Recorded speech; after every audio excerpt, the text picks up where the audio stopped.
Oh yeah. South Korea. I still don't know what's going on in South Korea. We're gonna read an article, and then we're gonna read a Twitter article by some random guy. So this happened the other day. South Korea's Democratic Party says that they've received reports of a possible second martial law decree from President Yoon. All of the party's lawmakers are on emergency standby. South Korean president was scared of his political opponents, so he called in martial law, but the people said no, pretty much. I do not live in South Korea, so I cannot tell whether the president is genuinely like, we're trying to root out commies, or if he's being a spineless little fuckwit. So, the Center for Military Human Rights Korea alleges evidence of preparations for a second martial law, claiming that some army units are restricting leave for commanding officers, including company commanders and above, in anticipation of an emergency recall by December 8th. This date follows December 7th, when the National Assembly is expected to vote on the impeachment motion against President Yoon Suk-yeol. In a press conference Friday, the MHRC said several army units issued instructions to maintain normal leave policies for all personnel between 11 a.m. and 12 p.m. on December 4th, as per guidance from higher commands, while adding a directive to restrict leave until December 8th in preparation for a possible emergency recall of commanding officers. The group described the move as a highly alarming sign. The MHRC suspects that these developments point to preparations for a second martial law. They argue that the timing of the directive and the leave restrictions imposed solely on the army, whose units formed the backbone of the previous martial law deployment, raise serious questions. The opposition party declared at 10 a.m. on December 4th that it would handle the impeachment motion during the plenary session at 7 p.m. on December 7th, the group noted, adding, the leave restriction period ending the day after the impeachment motion's scheduled vote provides ample grounds for suspicion. The MHRC also highlighted reports that while multiple army units are implementing leave restrictions, some are also prohibiting external outings for on-base officers and conducting thorough vehicle searches at unit gates. Meanwhile, the Navy and Air Force are confirmed not to be maintaining emergency status. If you declare martial law, you damn well better have sources more than trust me, bro, for your claims. Yeah, exactly. You definitely need more than a just trust me, bro, the commies are here. Like, if you're outside of the United States, right, and you called, like, a United States citizen, and you asked them, is President Donald Trump going to remove rights from women and minorities? Is Trump literally Hitler? About half of the United States would say yes. So, like, you can't just take one person's opinion and be like, yeah, that's 100% true, you know? So there's this thing. I don't know who this is. Mearsheimer fan. We got 25.8k followers. #1 source for Professor Mearsheimer's analysis. I have no idea who this guy is, and I'm pretty sure literally anyone can make articles on Twitter. So whatever he's going to say in this article, I'm going to say take it with a massive grain of salt. Just because I don't know who he is. I don't know who to verify who he is, right? So it's just like, I wanted to read it. Every single Korean president since like 1960 has been jailed or executed for corruption. I'm noticing a pattern here. I'm noticing one of the Koreas keeps killing their rulers. So again, I'm going to read this, but grain of salt here, chat. So what happened? Why was martial law declared? Isn't South Korea an esteemed republic where stuff like this doesn't happen? I'm writing this article to answer all of these questions. Please forgive me for its poor quality because I am rushing this out to lay this out fast before the news coverage is bombarded with all sorts of lies. No one outside Korea understands the political turmoil that's currently at play because what occurs is extremely insulated and complicated. I don't know if he's going to bring up the feminist cult, but I do remember, Bungong Toki? He's a clipper who clips a lot of like myself and Face Connect, and he translates them into Korean. And I remember when I was talking about the like feminist Korean cult that was shadow puppeting their government multiple years ago, a lot of people in the comments were incredibly surprised that I as an American had even heard about that. So just Face Connect. I'm not in Face Connect! Long story short, President Yoon issued this poorly planned martial law in a desperate attempt to stop anti-Korean, lawless, subversive forces from successfully impeaching him, which they've been actively trying to do since he entered office, and installing Lee Jae-myung as president, who is on the verge of facing a series of massive convictions that would put him in jail for the rest of his life. So, again, grain of salt, but like, if true, the majority of people that I have seen comment on this have said the exact opposite. People have said that Yoon is actually the fuckwit, and he's trying to stay in office by any means necessary, and the people impeaching him are the good guys. The story begins in 2017, where Yoon was at first an ally to the Democratic Party and the left. You'd be confused how that's the case since he's a right-wing president, but I'll explain. Yoon is a prosecutor who was appointed into the special counsel to head the investigations into the Park Geun-hye administration after scandals broke of her sharing power illegally with a private citizen, Choi Sun-sil. This successfully led to the removal of President Park in the courts, which led to a 90-day special election. Democratic Party's nominee Moon Jae-in won easily with 41% of the vote. He pledged to hold all the officials in Conservative Party accountable with unprecedented prosecutions and previous corruption scandals. He appointed Yoon to head this operation by sending him to lead the prosecutorial office in Seoul, which is the second most powerful position in terms of issuing indictments and investigations. This was vehemently opposed by the Conservative parties as they feared political revenge and persecutions. But their support was at single digits while Moon cruised at 80%. That's kind of high. Then the political purge began. Over 200 former government officials were arrested, including 2 former presidents, Park Geun-hye and Lee Myung-bak. Over half of them came out not guilty in the courts 5 years later. Then the purge extended to judges, where the former Chief Justice was also arrested and also came out not guilty. Conservatives in all 3 branches faced unprecedented assault. However, this was the end of Yoon and the left's good relationship. Moon then tried to appoint Cho Kuk, a presidential hopeful and one of the most popular politicians in the Democratic Party's base, as justice minister.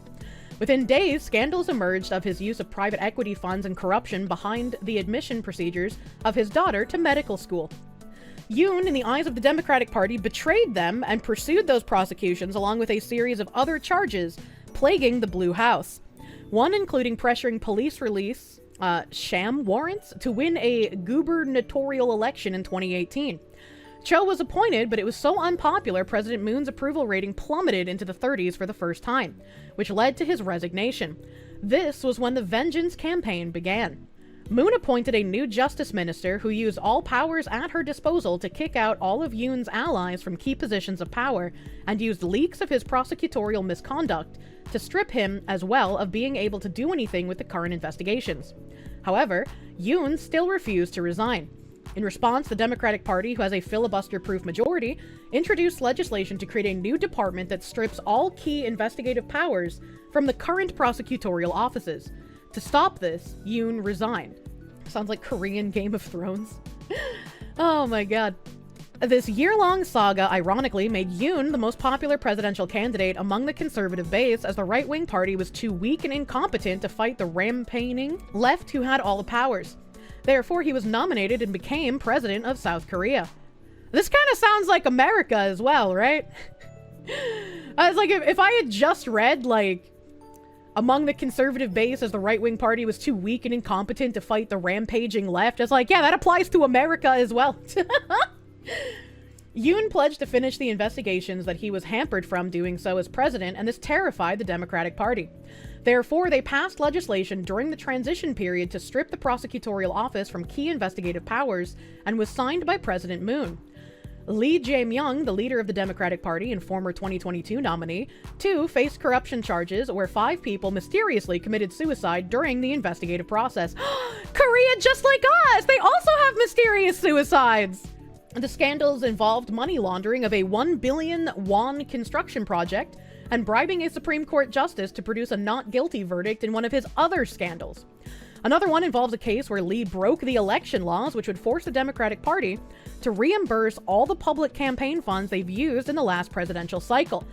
So even before Yoon entered office, the Democratic Party was united in an effort to stop these prosecutions at all costs. So, again, grain of salt, so we're just talking about this article if it is true, because I do not know how much of this, if any, is true. But if this is true, it is sounding like Yoon and the Democratic Party had a falling out, and he wanted to go after all corruption, not just corruption in the Conservative Party. And they got mad at him for going after corruption in the Democratic Party, tried stripping him of his powers when he was part of a special investigation bureau. And by tried, I mean succeeded, according to this article. And then, when he became president, and he continued to try and go after them, they had a whole bunch of other weird shit going on. This is nothing new, sadly. This sort of thing does date back to the Korean War. I mean, it's just interesting, right? Because as an outsider, I don't live there, right? So I don't know the intricacies of who these people are, what they've done. I don't know their years-long backstory of corruption. So it's just like, I don't know what's going on, but I'm interested. And it's definitely hard to flush out, just like I'm sure it is for like Europeans or Asians or whatever looking in on American politics. It's probably pretty difficult for them to sort out which of our media is just blatantly lying, which people have been propagandized, which people are like purposefully sowing disinformation, you know? If this is all happening, shouldn't he have done a broadcast to all the people to just say this to them? I'm not sure, right? Because like when he declared martial law, it was a whole thing about like, we need to get rid of the communists who have infiltrated our government. And it's like, well, based, right? If true, I could agree with that. But is that true? Is that why you're doing this? Korea is the closest we have to an actual cyberpunk dystopia. True. You don't know enough to pass judgment, but it does sound a lot like Trump's situation. I mean, it kind of does. I just feel like I don't have enough information, and I don't know what are reliable sources for information on this. Due to this new legislation, the investigation became much slower and seriously delayed. Lee and the left also deployed multiple obstruction efforts to delay a ruling so that a conviction isn't produced during Yoon's 5-year term. Therefore, Yoon expedited the process by appointing new people in prosecutorial office and filled a vacant Supreme Court seat with a new Chief Justice who was bent on not letting this happen. Now the plan changed. The Democratic Party must impeach Yoon and remove him from office. They cannot delay the convictions for 5 years. With a cratering economy, rising prices, and Yoon's zero political experience prior to becoming president, he's very unpopular. So they escalated as many scandals as they possibly could find to deploy articles of impeachment, and have 8 PPP members flip in favor. Impeachment requires 200 votes. Opposition in total has 192 seats. They additionally filed articles of impeachment on prosecutors investing these cases and a cabinet member, and are obstructing all legislative procedures to essentially make Yoon a lame duck president. Therefore, Yoon, being desperate, issued this martial law, which is a catastrophic mistake as no one in the public agrees with it, so he withdrew. Yoon, with this move, gave perfect grounds for impeachment and most likely will plummet to single-digit approvals as backlash for this extremely foolish move. PPP members will flip in favor, and it's up to the courts to decide whether to approve the articles of impeachment, but I believe it is highly unlikely considering the current atmosphere. Then Lee Jae-myung will most likely win in a 90-day special election before any of his cases face a final conviction in the Supreme Court. PPP, not Piapa! He will become president in this current trajectory. This is a very rushed article, so he'll be issuing more elaborate context of Korean politics at a future date. And then an excellent comment for additional info. This guy, Leslie Douglas, historical fiction author, cheerful proponent of Anglo-Saxon peoplehood. I don't know why this guy would know what's up in South Korea, but like, okay. There's a good analysis of the dysfunctional state of South Korean politics. I've lived in South Korea over 10 years now. Okay. That seems a little weird. Cheerful proponent of Anglo-Saxon peoplehood, but has lived in South Korea for 10 years now. That's a little... Huh. Now it's been nauseating to watch how the West has covered events here. The primary causes for impeachment against Yoon were that his wife was the recipient of unearned privilege, fake degrees, expensive clothes, etc., all of which are common among the Korean elite. And that Yoon attended a summit with Japan. That's right, attended a summit with them. The two nations didn't even come to any resolutions other than vague assurances of nothing in particular, but the left has relentlessly attacked him for selling out the country to Japan. It's pure hysterics driven by highly cynical, conniving politicians and a herd population of fanatical believers in whatever the current thing is. I don't know, man. It feels like both sides are dirty. I mean, they probably are, right? I don't know if I, as somebody outside of Korea, am ever going to get like a fully descriptive rundown of what exactly is happening here. Korea's corrupt on all fronts. Our government's pretty fucking corrupt too. The Korean social situation is just Western social experimentation 10 plus years into the future. I don't want to think about that.